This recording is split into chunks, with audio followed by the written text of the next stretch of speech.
Hello മക്കളെ, എല്ലാവർക്കും മറ്റൊരു പുതിയ വീഡിയോയിലേക്ക് സ്വാഗതം. It's me Akhil Satheesh and welcome to Akhil Satheesh world. അപ്പോൾ ഈ ഒരു സമയത്ത് പല വിദ്യാർത്ഥികളും ചോദിക്കുന്നുണ്ട്, സാറേ എങ്ങനെയാണ് ടെൻഷൻ കുറയ്ക്കുന്നത്, നാട്ടുകാരെയും വീട്ടുകാരെയും പറഞ്ഞ് മനസ്സിലാക്കുന്നത്, അതുപോലെ തന്നെ മാർക്ക് കുറയുമോ, പരീക്ഷ ടഫായിരുന്നു, ഞങ്ങളോട് മാത്രം, ഞങ്ങളുടെ ബാച്ചിനോട് മാത്രം എന്താണ് ഇങ്ങനെ. അപ്പോൾ എല്ലാ ചോദ്യങ്ങൾക്കും ഉത്തരം തരാൻ എൻ്റെ കയ്യിലില്ല. പക്ഷേ ഞാനും നിങ്ങളെപ്പോലെ +2 കഴിഞ്ഞ് പിന്നീട് എഞ്ചിനീയറിംഗ് എടുത്തൊരു വിദ്യാർത്ഥി തന്നെയാണ്. അപ്പോൾ ഈ സമയത്ത് നിങ്ങളോട് പങ്കുവയ്ക്കാനുള്ളത് എൻ്റെ അനുഭവം. അതുപോലെ തന്നെ ഒരുപാട് പേര് കമൻറ്റ് ചെയ്തിരുന്നു, എങ്ങനെയാണ് +2ൻ്റെ സർട്ടിഫിക്കറ്റ് ലുക്സ് ലൈക്ക് എങ്ങനെയാണ് നമുക്ക് കിട്ടുന്നത്, അതിലെന്തൊക്കെ നമുക്ക് അറിയാൻ പറ്റും, അതിൻ്റെ ഒരു വിശദാംശവും. അതുപോലെ തന്നെ എൻ്റെ +2 റിസൾട്ട് വന്നപ്പോൾ എത്രയായിരുന്നു മാർക്ക്, നമ്മൾ ഇതിനു മുമ്പ് തന്നെ നമ്മുടെ ചാനലിൽ ഒരു ഷോർട്ടായിട്ട് അപ്ലോഡ് ചെയ്തിരുന്നു. അപ്പോൾ ഒരുപാട് കമൻറ്റുകളും ട്രോളുകളും ഒക്കെ കിട്ടിയൊരു സാധനം കൂടിയാണ്. അപ്പോൾ നമുക്കറിയാം 6 വിഷയമാണ്. നിങ്ങൾ 540 മാർക്കിന് +1 എഴുതുന്നു, ബാക്കി 660 മാർക്ക് എഴുതുന്നില്ല, പ്രാക്ടിക്കൽ ഉൾപ്പെടെ. അപ്പോൾ രണ്ടും കൂടി ചേർത്ത് 1200 നിങ്ങളുടെ മുന്നിലേക്ക് വരുന്ന +2 മാർക്ക് എന്ന് പറയുന്നത് നിങ്ങളുടെ 2 വർഷത്തെ കഷ്ടപ്പാടാണ്. അത് CBSE, ICSE, സ്റ്റേറ്റ് എല്ലാം 10 വരെ പഠിച്ച് വന്നിട്ട് ഒരു കോമൺ മീഡിയത്തിലൂടെ 2 വർഷം നിങ്ങൾ കടന്നു പോവുകയാണ്. സത്യം പറഞ്ഞാൽ സ്കൂൾ ലൈഫിൻ്റെ അവസാന 2 വർഷങ്ങളല്ലേ. അപ്പോൾ ഒരുപാട് പഠിക്കാനുണ്ടാവും, ഓരോരോ വിഷയങ്ങൾ മാറി മാറി എടുത്തവരുണ്ടാവും. 10 വരെ എന്താണ് അവസ്ഥ എന്ന് വെച്ചാൽ എല്ലാവരും സെയിം സാധനം തന്നെയാണ് പഠിക്കുന്നത്. പക്ഷേ 10ന് ശേഷമാണ് സയൻസിൽ പോകുന്നു, കമ്പ്യൂട്ടർ സയൻസിൽ പോകുന്നു, അതുമല്ല എങ്കിൽ ഹ്യൂമാനിറ്റീസും കൊമേഴ്സും ഒക്കെ പോകുന്നു. അപ്പോൾ നിങ്ങളിൽ ചിലരെങ്കിലും അയ്യോ അവൻ കൊമേഴ്സാണോ എടുത്തത്, ഹ്യൂമാനിറ്റീസാണോ എടുത്തത്, അവൻ നല്ല സയൻസ് ആണല്ലോ എടുത്തത്, നല്ല മാർക്കുള്ള ചെറുക്കനാണ് എന്നൊക്കെയുള്ള സംസാരങ്ങൾ എന്തായാലും കേട്ടിട്ടുണ്ടാവും 100%. അപ്പോൾ എന്തായാലും റിസൾട്ടിൻ്റെ കേസിലേക്ക് വരാം. നിങ്ങളെല്ലാവരും കാത്തിരിക്കുന്നത് മെയ് 22 നമ്മൾ മാറ്റിവെച്ചു. മെയ് 22 റിസൾട്ട് 3 മണിക്ക് വരുന്ന ആ ഒരു ഡേറ്റിലേക്കാണ്. അതിൻ്റെ ഏറ്റവും പുതിയ അപ്ഡേറ്റുകളിലേക്കും ആ ഒരു വാർത്തയിലേക്കുമാണ് അപ്പോൾ എനിക്കിപ്പോൾ ഇവിടെ പങ്കുവയ്ക്കാനുള്ളത്. എൻ്റെ സമയത്ത് വന്ന റിസൾട്ടാണ്. അപ്പോൾ വാനും ഈ ഒരു മെയ് 8, അതെ എൻ്റെ ഓർമ്മ ശരിയാണെങ്കിൽ മെയ് 8 തന്നെയായിരുന്നു.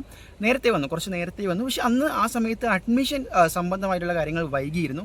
അപ്പോൾ +1 എനിക്ക് ഫുൾ മാർക്ക് ഉണ്ടായിരുന്നു, 540 മാർക്ക്. അപ്പോൾ ആ ഒരു ത്രെഡിൽ തന്നെ സ്കൂളിലുള്ളവരും അതുപോലെ തന്നെ നാട്ടുകാരും വീട്ടുകാരും ഭയങ്കര ടെൻഷനിലും അതുപോലെ തന്നെ ഞാനും ഒരു എക്സൈറ്റ്മെൻറ്റിലായിരുന്നു. കാരണം +2 കൂടി നമുക്ക് ഫുൾ മാർക്ക് മേടിച്ച് കഴിഞ്ഞാൽ ഞാൻ പഠിക്കുന്ന സ്കൂളിലെ തന്നെ ആദ്യത്തെ അങ്ങനത്തെ ഒരു വിദ്യാർത്ഥിയാകും. പഠിപ്പിച്ച് ബുജ്ജി അങ്ങനെയൊന്നും അല്ല ഞാൻ പറയുന്നത്.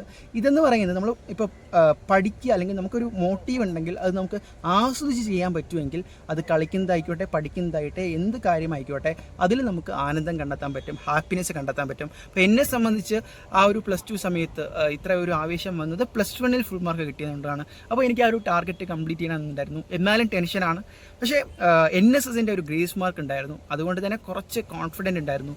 ഫൈനലി റിസൾട്ട് വന്നു, എടുക്കുകയാണ്, ചെക്ക് ചെയ്യാണ്. ദൈവാധീനം കൊണ്ട് അതിനും ഫുൾ മാർക്ക് കിട്ടി. ഞാൻ ഇവിടെ ആ ഒരു സ്ക്രീൻഷോട്ട്, ആ ഒരു സർട്ടിഫിക്കറ്റിൻ്റെ സ്ക്രീൻഷോട്ട് ചേർക്കാം. അപ്പോൾ 1200 ലഭിക്കുകയുണ്ടായി. അപ്പോൾ അതിൻ്റെ ഗ്രേസ് മാർക്ക് 30 അവാർഡാണ്, അത് നിങ്ങൾക്ക് കാണാൻ സാധിക്കും. C മാർക്ക് എല്ലാം കംപ്ലീറ്റ് തന്നെ ഉണ്ടായിരുന്നു. ഞാൻ പഠിച്ചത് ബയോളജി സയൻസ് ആണ്.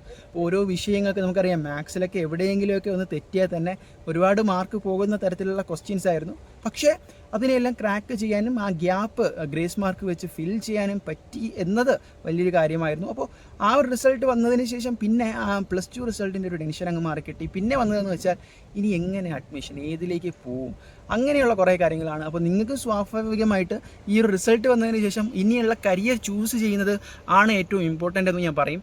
അപ്പോൾ ഈ ഒരു റിസൾട്ട് വരുന്നു പോകുന്നു, അതിനുശേഷം നിങ്ങൾ എടുക്കുന്ന തീരുമാനം അതായിരിക്കും നിങ്ങളുടെ കരിയറിൻ്റെ ഡയറക്ഷനെ തീർച്ചയായിട്ടും ഡിസൈഡ് ചെയ്യുന്നത്. അപ്പോൾ വളരെ നമുക്ക് ഒരുപാട് കാര്യങ്ങൾ അതിലേക്ക് കോൺട്രിബ്യൂട്ട് ചെയ്യാൻ പറ്റും വരുന്ന വീഡിയോകളിലൂടെ. ഏത് വിഷയം എടുക്കേണ്ടി വരും, എങ്ങനെയായിരിക്കും അപ്രോച്ച് ചെയ്യേണ്ടത്, പോളിടെക്നിക്ക് മറ്റു കാര്യങ്ങൾ, അതൊക്കെ അവിടെ നിൽക്കട്ടെ. അപ്പോൾ ഈ ഒരു ചെറിയ എക്സ്പീരിയൻസ് പങ്കുവയ്ക്കാനാണ് ഈ ഒരു സമയത്ത് വീഡിയോ ആയിട്ട് വന്നത്.